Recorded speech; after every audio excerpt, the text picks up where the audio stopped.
আসসালামু আলাইকুম। New western interior পক্ষ থেকে সবাইকে শুভেচ্ছা এবং অভিনন্দন। আমরা আমাদের একটি ছোট্ট কিচেন এখানে রামপুরাতে আমরা অনেক কাজ করছি এই ফ্ল্যাটে। ছোট্ট কিচেন আপনাদের সাথে শেয়ার করব। সেটা হচ্ছে এই কিচেনটা আমরা সম্পূর্ণ অ্যাক্রিলিক বোর্ড দিয়ে করছি, সম্পূর্ণ 18 মিলি অ্যাক্রিলিক বোর্ড দিয়ে করা। এবং এখানে যে প্রোফাইল হ্যান্ডেলটা ব্যবহার করা হয়েছে, আপনি খুলতে কি নিখুঁতভাবে আপনি খুলতে পারেন। প্রোফাইল হ্যান্ডেল, প্রোফাইল ইঞ্জিন, আপনার পানি ঢুকবে না। এবং যে বডিটা ব্যবহার করা হয়েছে এটা সম্পূর্ণ পিভিসি বোর্ড দিয়ে বডিটা ব্যবহার করা, সম্পূর্ণ পিভিসি বোর্ড। এবং উপরের অংশে ফ্রেমিং করা এবং পাল্লা দেওয়া, ফ্রেমিং করা এবং পাল্লা দেওয়া, সম্পূর্ণ 18 মিলি বোর্ড দিয়ে করা। এবং এইখানে আমরা যে পোষণটা রাখছি সেটা হচ্ছে আপনার কিচেন হুড ব্যবহার করার জন্য। কিচেন হুড যখন আপনি ব্যবহার করবেন তখন আপনার কিচেনে গরম ভাব কিংবা তেল কাজটা করার সম্ভাবনা অনেকটাই কমে যাবে।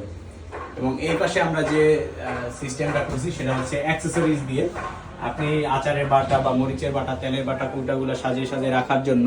এবং আপনার ভিতরের অংশে আপনি যদি গরম খাবারও রাখতে চান আপনি চাইলে রাখতে পারবেন, এরকম সিস্টেম করা এখানে। আপনি দেখেন কত সুন্দরভাবে করা। এবং সেম উপরের অংশে আমরা ছোট্ট ক্যাবিনেট করছি, আপনার যেখানে আপনার মাথায় যাতে না বাজে এরকম আপনি ছোট ছোট পাতিল, বাটা এগুলোর ভিতরে আপনি